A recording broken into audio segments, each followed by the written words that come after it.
Good morning, காலை வணக்கம். Wales அகாடமியில் உங்கள் எல்லாரையும் வரவேற்பது உங்கள் Vijay Nambiar, founder of Vels academy. And நாங்கள் இதை தொடர்ந்து நம்ம பேசிகிட்ருக்குறோம். 5 to 10 minutes டெய்லி உங்களுக்கு நிறைய விஷயங்கள் சொல்லிகிட்ருக்குறோம். இதை நீங்கள் கேட்டுட்டிங்கன்னா நிச்சயமாக நன்மைகள் எடுத்து செல்வீர்கள். நிறைய பேர் கேட்டுட்ருக்கீங்க, நிறைய பேர் வந்தீங்க நேற்று, நிறைய பேர் இந்த வாரம் வந்தீங்க, நிறைய பேர் கேட்டு போனீங்க. நிச்சயமாக உங்கள் வாழ்க்கையில் நன்மை வரும். ஆனால் இப்போயே சொல்லிடுறேன், கேட்டு போகிறவங்ககிட்ட இப்போயே சொல்கிறேன், கேட்டுட்டு நன்மை வந்துட்ட அப்புறம் மறந்துடக்கூடாது. இந்த மாதிரி நிறைய பேர் இருக்காங்க, வருவாங்க, பயங்கர பிரச்சனைன்னு சொல்லுவாங்க. எல்லா பிரச்சனையும் கேட்டுட்ட அப்புறம் கொஞ்சம்லாம் தெளிவு கிடைக்கும், கொஞ்சம்லாம் நன்மை கிடைச்சாலும் பிஸி ஆகிடுவாங்க. இப்படி வேறு சொல்லுவாங்க. இது 25 வருஷமாக நாங்கள் பார்க்குறோம். அது ஒன்றுமே இல்லைன்னு சொல்லுவாங்க, பிரச்சனையில் இருக்கேன்னுவாங்க. அப்புறம் கெட்ட சக்தி என்ன பண்ணும், நல்லது வந்த உடனே கெட்ட சக்தி என்ன பண்ணிவிட்டு பயங்கர பிஸி ஆகிடும். அப்புறம் ரொம்ப பிஸின்னு சொல்லிட்டு போயிடுவாங்க. அப்புறம் திருப்பி வாங்குவாங்க பாருங்கள், அப்போ தான் தெரியும் அவங்களுக்கு என்ன பண்ணுறது. அதுக்கு முன்னாடி வந்தாங்கனாலும் நாங்கள் வரவேற்கிறதுக்கு ரெடியாக இருக்கோம், கவலை இல்லை. அதனால் நிச்சயமாக வரலாம். 25 வருஷமாக நாங்கள் இதை பார்க்குறோம். ஒரு நாள் 2 நாளில் 25 வருஷமாக நிறைய பேர் இப்படி பார்த்துருக்கோம். ஆனால் நிறைய பேர் திரும்பி வந்திருக்காங்க, நாங்கள் அணைச்சிருக்கிறோம். நிறைய பேர் இப்படி தான் நன்மை கிடைச்ச உடனே மறந்துடுவாங்க. இந்த மாதிரிலாம் இல்லாமல் தொடர்ந்து கேளுங்க. 6 மாதம் தொடர்ந்து கேட்கணும், இதோட நன்மைக்கு வரணும். நம்ம யூனிவர்சல் காடை சொல்லியிருக்கோம். இந்த இந்தியாவில் இருக்கிற ஒரு சின்ன மூலையில் இருக்கிற கடவுளெல்லாம் பேசக்கூடாது. நம்ம கடவுள் ரொம்ப ரொம்ப அற்புதமானவர். விநாயகரை பற்றி பிள்ளையானவரை ரொம்ப பெருசாக உலகம் ஃபுல்லாக பேசிட்டு வராங்க. நம்மக்கிட்டே சொல்கிறாங்க, கதை விடுறாங்க. ஆனால் நம்மக்கிட்ட தான் எல்லா உண்மையும் தெரியும். நமக்கு தான் தமிழில் தான் எல்லா உண்மையும் தெரியும். அந்த உண்மையாகவே நடந்தது உலகத்தில். அது நடந்ததை எடுத்துகிட்டு அவங்க சொல்கிறாங்க. அது கேட்குறதுக்கு நம்ம ஆளுங்க ஓடுறாங்க. ஆனால் நம்ம சொல்ல முடியல. ஏன் அப்படி சொல்ல முடியலன்னா, நிறைய இந்த மாதிரி சுயநலவாதிகள் இருக்காங்க. எப்படின்னா நன்மை கிடைக்குமா அப்படின்னு கடவுள் தேடுறவங்க. அவங்களுக்கு எந்த நன்மையும் கிடைக்காது. கடைசியில் திண்மை தான் கிடைக்கும். அப்புறம் பாடுபடுவாங்க. அப்புறம் சொல்லுவாங்க, நம்ம ஏதோ சபிச்சிட்ட மாதிரி சொல்லுவாங்க. ஆனால் உண்மை அது கிடையாது. இவங்க விட்டுட்டு ஓடுறதால் தான் இவங்க கெட்ட சக்தி பின்னாடி போயிடுறாங்க. அப்புறமா கெட்ட சக்தி என்ன சொல்லுதோ அதெல்லாம் செய்வாங்க. எல்லா மூட நம்பிக்கையும் செய்வாங்க. அதுக்கு பின்னாடி போயிடுவாங்க. ஆனால் நன்மை மட்டும் கடவுள்கிட்ட தான் வரும். அதனால தெரியணும். அதனால் தொடர்ந்து இந்த 5 to 10 minutes கேட்கணும், தொடர்ந்து கேட்கணும். அப்புறம் ஒரு 1 ஹவராவது வாரத்தில் ஒரு 1 ஹவர் வர்றதுக்கு நமக்கு டைம் இல்லை. வாரத்தில் ஒரு 1 ஹவராவது கேட்கணும். அப்போ மட்டும்தான் உங்களுக்கு வெற்றி கிடைக்கும். திருப்பி நான் சொல்கிறேன், இந்த கடமைக்கு சும்மா கேட்டுகிட்டே இருந்தீங்கன்னா ஒன்றும் கிடைக்காது. எல்லோரையும் வரவேற்கிறோம். பாருங்கள், ரொம்ப ரொம்ப முக்கியமானது நம்மளோட யுத்தம், பெரிய யுத்தம் நம்ம கெட்ட சக்தி கூட போடுறோன்றதை தெரிஞ்சுக்கணும். அவன் என்ன பண்ணுவான், பாருங்கள், நமக்கு கடவுள் ஒரு சிஸ்டம் உருவாக்கியிருக்கிறார். நம்ம மைண்டில் ஒரு சிஸ்டம் உருவாக்கியிருக்கிறார். என்ன சிஸ்டம்?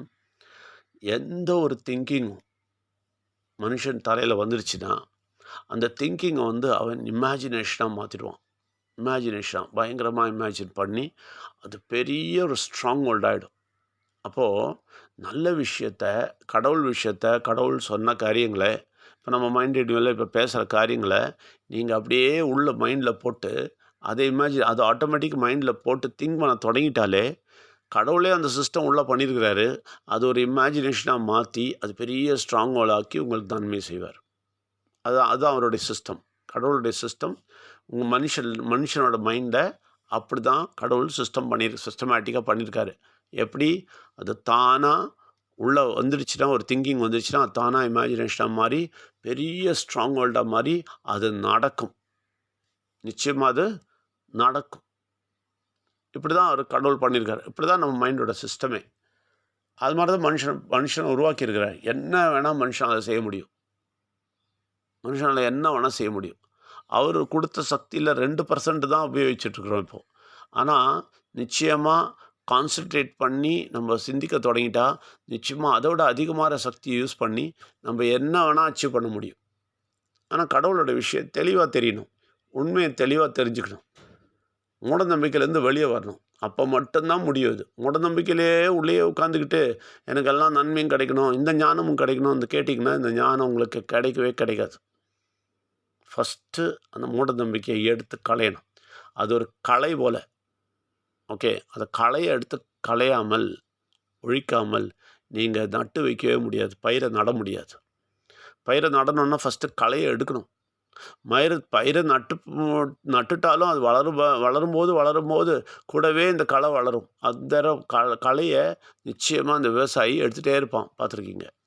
அதே மாதிரி உங்களுக்குள்ளே வர்ற களையை எடுத்துகிட்டே இருக்கணும், இல்லாட்டி மாட்டிப்பீங்க. அப்போது கடவுள் ஒரு சிஸ்டம் பண்ணியிருக்கிறாரு. அதாவது எந்த திங்கிங் வந்தாலும் அது இமேஜினேஷன் மாதிரி அச்சீவ் பண்ணுறீங்க. இப்போ என்ன செய்யறான், கெட்ட சக்தி அதை உபயோகிக்கிறான். கெட்ட சக்தி உங்கள் மூட நம்பிக்கையிலையும் எல்லாத்தையும் தள்ளி விட்டுட்டு இந்த உண்மையெல்லாம் சொல்லாமல், ரைட்டுங்களா, எல்லாம் அறகுறையாக சொல்லிவிட்டு, முருகரை மாத்திரம் சொல்லிவிட்டு, பிள்ளையாரை மாத்திரம் சொல்லிவிட்டு, எல்லாத்தையும் அறகுறையாக சொல்லிவிட்டு, கடவுள் அற்புதமே செஞ்சாலும் ஜனங்களுக்கு அது தெளிவாக சொல்லிக் கொடுக்க முடியாமல், இவனுக்கும் தெரியாமல் நிறைய பேர் அழிந்து போயிருக்கிறார்கள். அதனால் நிறைய பேர் அவங்களுடைய படம் வச்சுக்கிட்டு, அவங்களுடைய பேரை வச்சுக்கிட்டு தெரிஞ்சிட்ருக்கிறாங்க. ஆனால் அவங்க சரியாக சொல்லிக் கொடுக்கல, இவங்க சரியாக கேட்கவும் இல்லை. இதுதான் கெட்ட சக்தி பண்ணுற பெரிய தந்திரம். இதனால் என்ன ஆகுது, இந்த சிஸ்டம் இருக்குது பாருங்கள், திங்கிங் வந்தால் இமேஜின் ஆகி நிச்சயமாக அச்சீவ் பண்ண முடியுன்றதை அவன் உபயோகிக்கிறான். உபயோகித்து என்ன பண்ணுறான், உங்களுக்கு திங்கிங்கை போடுறான். வியாதி திங்கிங்கை ஜஸ்ட் ஒரு திங்கிங்கை உள்ளே போடுறான். அதை நீங்கள் இமேஜின் பண்ணோன்னா உண்மையாகவே வியாதி வந்து உங்கள் முன்னாடி நிற்கிது. பண கஷ்டத்தை உங்கள் உள்ளே போடுறான். அது என்ன பண்ணுறது, அது இமேஜின் பண்ணி நீங்கள் இமேஜின் பண்ணி என்ன பண்ணிடுறீங்க, பெரிய கண்ணா உங்கள் முன்னாடி கொண்டு வந்து நிறுத்திடுறீங்க. இப்படித்தான் அவன் உலகத்தில் இருக்கிற எல்லாரையும் கெடுத்து வச்சுருக்கான். 90% பேரை இப்படி தான் கெடுத்து வச்சுருக்கிறான். ஆனால் நீங்கள் என்ன பண்ணணும், அதுலேருந்து மாறி நீங்கள் நன்மையை எடுத்துக்கிட்டு நல்ல விஷயத்தை, கடவுள் விஷயத்தை, நம்ம பேசுகிற விஷயங்களை நீங்கள் அதை வந்து விதைச்சிங்கன்னா அது விளைஞ்சி நன்மையாக உங்கள் முன்னாடி வந்து நிற்கும். இதுதான் நம்ம செய்கிறது. மைண்ட் ரினியூவல் ப்ரோக்ராம்ன்றது அதுதான். கடவுளோட இது கிரியேட் பண்ண அந்த சிஸ்டத்தில் நல்லதை தூக்கி போடணும். அது வளர்ந்து உங்களுக்கு நன்மையாக வந்து நிற்கும். கெட்டதை போட்டிங்கன்னா அது வளர்ந்து கெட்டதாக வந்து நிற்கும். இதெல்லாம் வந்து யார் இதை கண்டினியூஸாக கேட்குறீங்களோ உங்களுக்கு நன்மை. நிச்சயமாக வாங்க, உங்களை வரவேற்கிறோம். நிச்சயமாக வாரத்தில் ஒரு வாரம் மிஸ் பண்ணாலும் பரவாயில்ல, அடுத்த வாரம் வாங்க. நிச்சயமாக கண்டினியூ பண்ணுங்கள். நடுவில் கெட்ட சக்தி இது மாதிரி தான் ஏமாற்றுவான், பிடிச்சி இழுப்பான். அவங்கள்ட்ட தப்பிச்சு நீங்கள் வாங்க. வந்தவர்களுக்கெல்லாம் நன்றி. இந்த வாரம் நிறைய பேர் வந்தீங்க, நிறைய கேட்டு போனீங்க. இந்த கேட்டு போனதெல்லாம் விதைச்சிருங்க. விதைச்சிங்கன்னா அது முளைச்சி வளர்ந்து நிச்சயமாக பெரிய பலனாக உங்களுக்கு வந்து நிற்கும். கெட்ட சக்தியின் சிந்தனையை களை போல எடுத்து வீசி விடுங்கள். அப்பொழுது மட்டும்தான் இந்த வார்த்தைகள் பயிராக வளரும். அதனால் உங்கள் எல்லாரையும் வரவேற்கிறோம். தொடர்ந்து கேளுங்கள், வந்து கேளுங்கள். நிச்சயமாக வாரத்தில் டைமை ஃபிக்ஸ் பண்ணுங்கள். எல்லாரையும் வரவேற்கிறோம். நன்றி, வணக்கம்.